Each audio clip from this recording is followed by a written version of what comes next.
Kelas Institute, oke, baru saja melaksanakan kegiatan kelas menulis dan fotografi setelah sekian kalinya, dan kali ini juga mengadakan dengan tema yang lumayan berbeda, unik sekali, yaitu kelas menulis dan fotografi inspirasi perempuan Indonesia. Wih, kalau kita kaji ya dari segi judulnya dulu, ada dua unsur berbeda di sana, yaitu antara kelas menulis fotografi dan juga inspirasi perempuan di Indonesia. Nah, antara perempuan dan kelas menulis ini kan sangat berbeda sekali. Namun, Kompas menyatukan judul ini menjadi satu kesatuan, satu tema, dan mungkin isinya bakal menarik banget ya kalau kita simak dari awal hingga akhir. Nah, kegiatan kelas ini diselenggarakan pada tanggal 31 Oktober 2022 jam 2 WIB sampai jam 5 WIB. Kalau di Wita mungkin jam 3 sore sampai jam 6 sore gitulah diselenggarakan. Terus kelas ini diisi oleh dua narasumber, yaitu dari Kak Hilmi dan Kak Wisnu. Kak Hilmi membawakan materi tentang kelas menulis dan Kak Wisnu membawakan materi tentang kelas fotografi.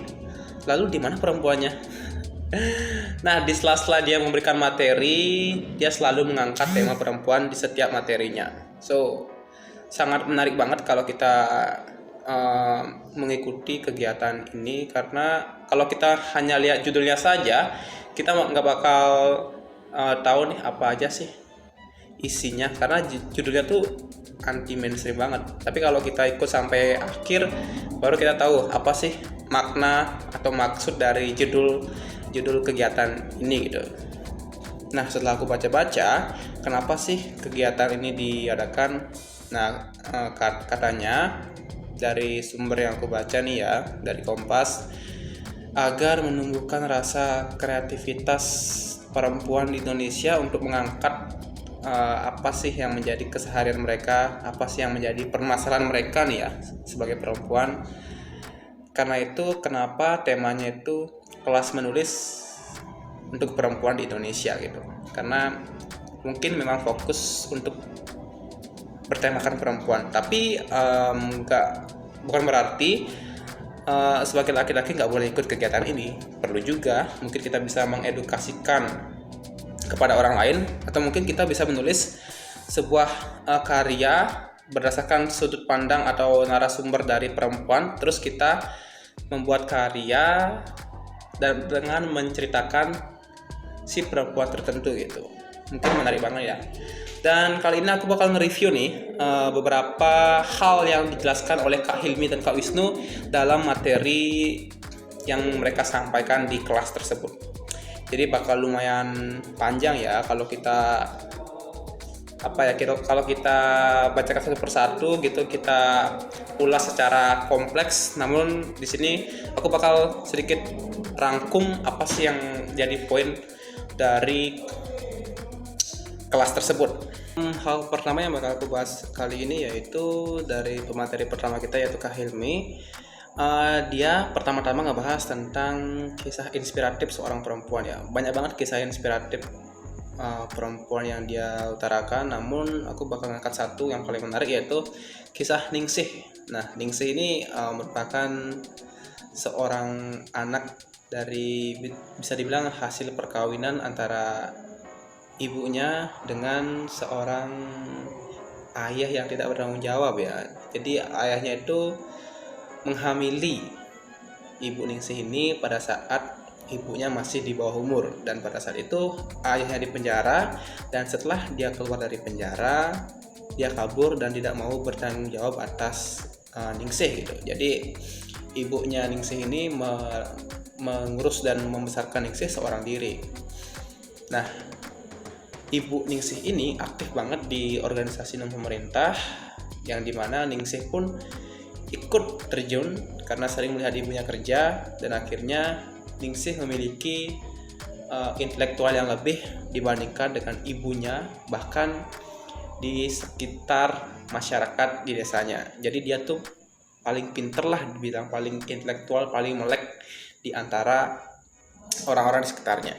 Nah, ini yang menjadi tonggak Ningsih sadar apa yang dirasakan oleh ibunya di terdahulu yang dilakukan oleh ayahnya, dan dia sadar kalau di desa ini sering banget kejadian yang sama yang menimpa perempuan-perempuan yang ada di daerahnya.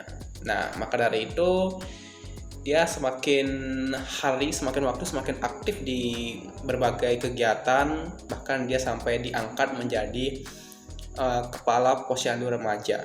Nah, biasanya posyandu itu kan hanya melayani anak-anak kecil atau bayi. Nah, di posyandu remaja ini dia memberikan pendidikan, dia memberikan sebuah sosialisasi kepada remaja-remaja apa yang harusnya dilakukan, terutama oleh perempuan.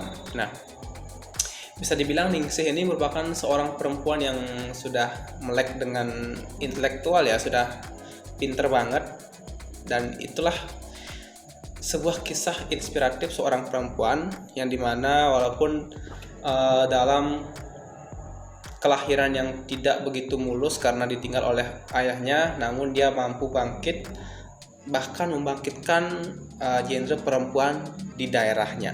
So, itulah yang diangkat oleh Kak Hilmi di awal-awal dari materinya, yaitu tentang kisah inspiratif seorang perempuan. Nah, setelah Kak Hilmi menampilkan beberapa narasi yang ditampilkan kepada kami semua yang ikut kelas itu, setelah itu dia menampilkan bagaimana sih cara membuat narasi seperti yang dia tampilkan. Nah, pertama yang dia ajarkan adalah bagaimana cara menentukan angle berita, cara menentukan sudut pandang berita yang kita buat, itu seperti itu. Jadi dia memberikan beberapa cara, yaitu pertama itu mencari observasi, mencari mendata langsung apa sih yang bakal kita tulis, apa sih hal menarik yang patut kita akan narasikan. Nah, setelah kita mampu untuk mengobservasi, mencari data di lapangan, baik itu wilayah, nama, tempat, dan sebagainya, setelah itu kita baru melakukan sebuah wawancara kepada narasumber. Nah, narasumber ini ada dua, narasumber utama dan narasumber pendukung. Nah, narasumber utama ini seperti Ningsih tadi, dia merupakan narasumber utama, dan narasumber pendukung seperti Ibu Ningsih, teman Ningsih, bahkan teman kerja Ningsih bisa menjadi narasumber pendukung untuk mampu menceritakan bagaimana sih si Ningsih ini, bagaimana sih sifat si Ningsih sehingga layak untuk dijadikan sebuah narasi. Namun kita juga tidak boleh lupa dengan narasumber utama kita, yaitu Ningsih, yang harus kita konfirmasi kebenaran dari informasi yang kita cari setelah berwawancara dengan narasumber pendukung. Seperti itu. Setelah kita mencari narasumber, baru kita mencari ide-ide lain yang bagus terhadap angle berita ini. Misal saja kita sudah mencari narasumber kita si Ningsih, misal carilah hal-hal yang berkaitan dengan kehidupan si Ningsih. Misalnya si Ningsih ini merupakan orang yang aktif di bidang menenun gitu misalnya. Kita pedalamin menenun di desa Ningsih tersebut sehingga semua itu berkaitan dengan kehidupan Ningsih, sehingga semua yang kita tulis nanti akan saling berkaitan. Seperti itu yang aku dengar di kelas menulis dan fotografi tersebut. Nah, setelah kita mencari ide-ide yang relevan dengan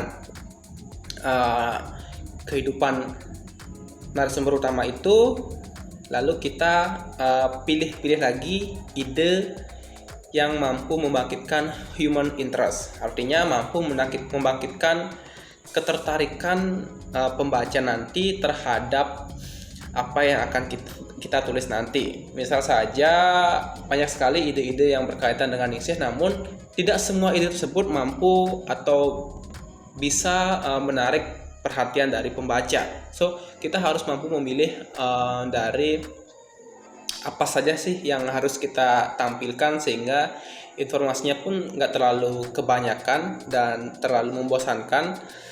Alangkah lebih baiknya informasi itu padat, berisi, dan menarik untuk dibaca oleh audiens nanti gitu.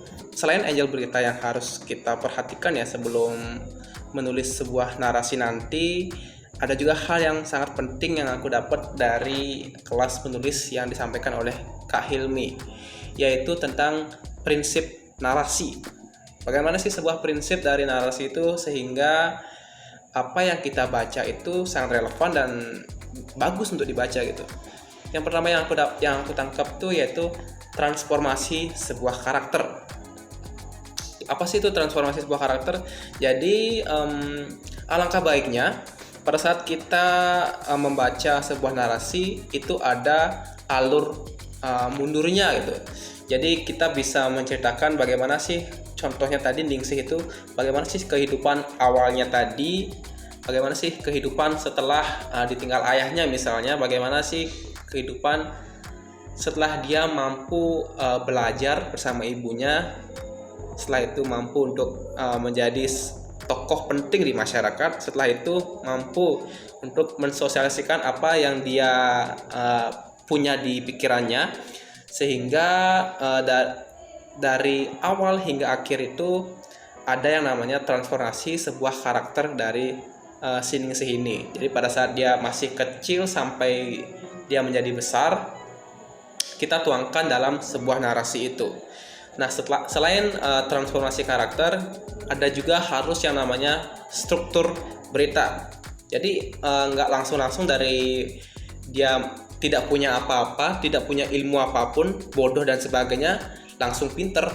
Gak mungkin. Jadi harus ada apa sih yang membuat dia pintar, apa sih perjalanan yang dia lakukan sehingga pembaca bisa mendalami karakter dari Ningsih dan bagaimana perjalanan dia bisa mendapatkan semua yang dia dapat hingga saat ini. So, ada dua hal yang penting, yaitu yang pertama itu transformasi sebuah karakter dan juga sebuah struktur yang harus kita penuhi jika mau narasi yang kita bikin nanti itu bagus.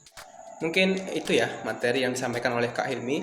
Sebenarnya masih banyak banget materi yang disampaikan, masih banyak banget slide-slide PPT yang ada di layar yang nggak aku bahas satu persatu karena menurut aku sendiri hanya itu yang penting yang bisa aku sampaikan di video kali ini ya. Dan juga ada sesi diskusi oleh Kak Hilmi, dimana banyak banget teman-teman yang ikut kelas ini yang bertanya kepada Kak Hilmi. Yang aku rangkum beberapa jawaban dari Kak Hilmi. Yang pertama itu Kak Hilmi mengatakan lewat tulisan kita bisa menggaungkan apa aja yang ada di daerah kita tentunya. Misalnya seperti Ningsih tadi yang mengangkat kisahnya di desa dia, sehingga bisa menjadi inspirasi kepada banyak masyarakat yang ada di luar desanya. Mungkin ini bisa kita sampaikan juga tentang kehidupan desa kita sehingga bisa menginspirasi banyak orang.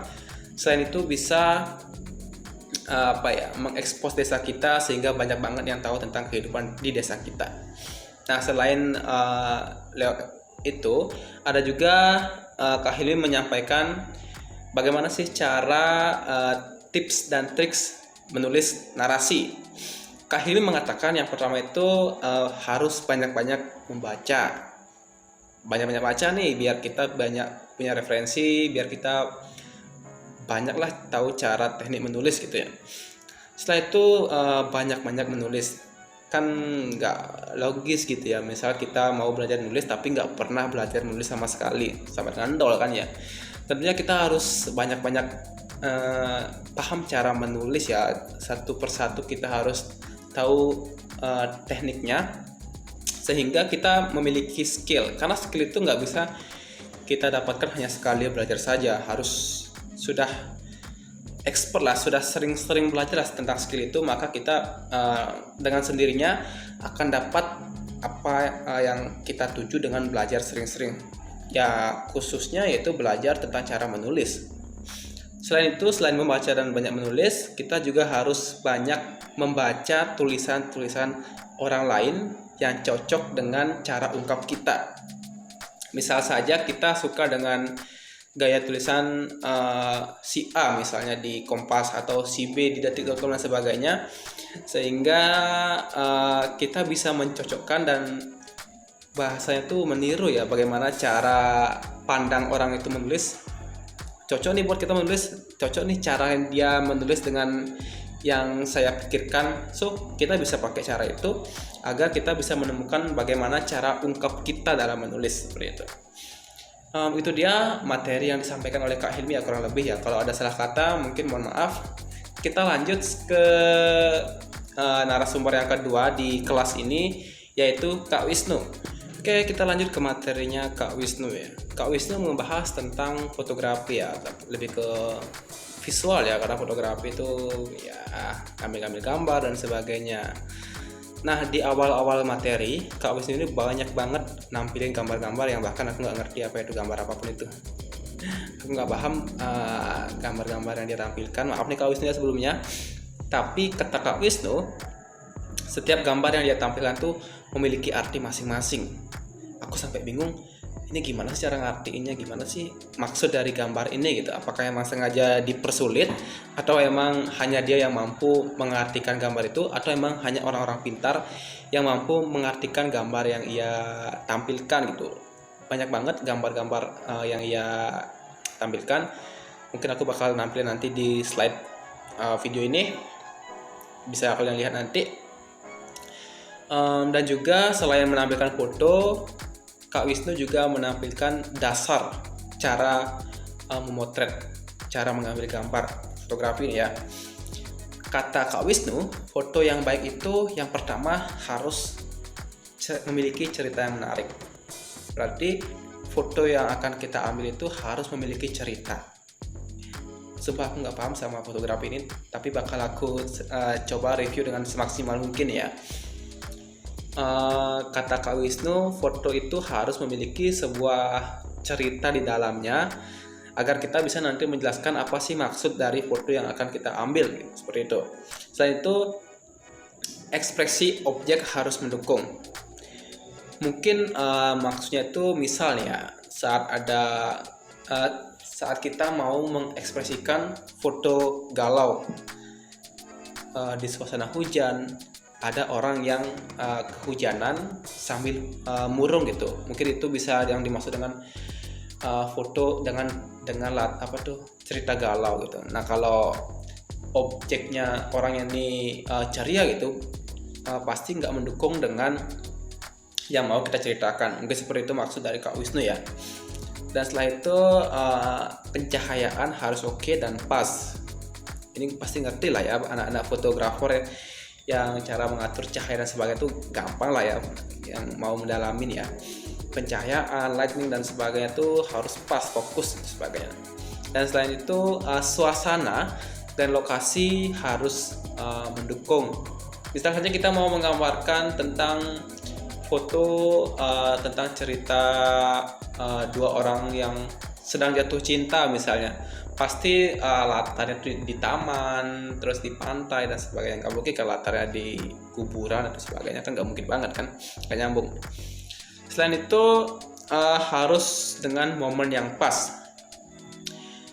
Harus ada momen yang pas agar mampu dengan mudah kita menebak apa sih yang diceritakan dari foto ini. Misal saja orang yang jatuh cinta tadi, momennya itu pas pegangan tangan misal, atau pas diberikan bunga oleh kekasihnya seperti itu, maka itu akan mampu menggambarkan apa sih maksud dari foto yang kita ambil gitu, seperti itu ya. Setelah itu harus ada komposisi foto yang oke. Sumpah ini aku nggak paham banget apa sih maksud dari komposisi foto yang oke itu, karena aku bukan anak fotografer ya tentunya. Mungkin temanku baru bisa, dan aku nol banget di bidang fotografer. Mungkin yang tahu bisa komen nanti, bisa bantu aku apa sih maksud dari komposisi foto yang oke. Karena dari penjelasan Kak Ofisa sendiri aku masih kurang paham, dan aku lupa bertanya apa sih maksud dari komposisi foto yang oke ini, seperti itu ya. Mungkin itu yang bisa disampaikan dari materi Kak Wisnu ya. Mohon maaf banget sedikit karena aku lebih dominan ke materi menulis, karena emang basicku tuh lebih ke menulis berita, narasi dan sebagainya, opini, artikel dan macam-macam, bukan di bidang fotografer ya. Terus selain apa yang aku review dari materi kelas menulis ini, kelas menulis dan fotografi ini, aku juga bakal nyeritain tentang apa sih relevansi dari kelas ini dengan mata kuliah jurnalistik di kampusku. So, kalau aku bilang secara langsung ya, apa sih relevannya? Semuanya. Karena semuanya itu berkaitan dengan jurnalistik ya. Karena jurnalistik itu sendiri kan dunia berita ya, dunia tulis menulis ya, pasti berkaitan dengan kelas menulis yang baru saja aku sampaikan ya, mulai dari bagaimana cara mencari narasumber utama, pendukung, mengobservasi, mencari ide-ide, mencari sudut pandang kita, teknik menulis berita yang disampaikan oleh Kak Wisnu tadi, dan juga bagaimana cara mengangkat sebuah inspirasi dari beberapa objek sehingga kita bisa membuat sebuah berita yang bisa dinikmati oleh seluruh masyarakat yang membaca tersebut. So, dari pikiranku sendiri ya, kelas menulis dan fotografi inspirasi perempuan Indonesia ini sangat berkaitan banget sama mata kuliah jurnalistik online. Karena emang sekarang apa-apa serba online. Bahkan menulis pun sekarang bahkan 80% ya online semua, berita-berita, media sosial, dan masih banyak lagi, kebanyakan online. Sudah sedikit banget media-media cetak yang digemari oleh masyarakat karena sudah banyak pindah ke media online. So, menurut aku sendiri, dari penjelasan Kak Hilmi dan Kak Wisnu tadi sangat membantu aku dalam mata kuliah jurnalistik online di mata kuliahku di semester 3 ini. Mungkin segitu ya yang bisa aku sampaikan di video kali ini. Mohon maaf banget jika ada salah kata. Thanks for watching ya. Okay, see you, bye-bye.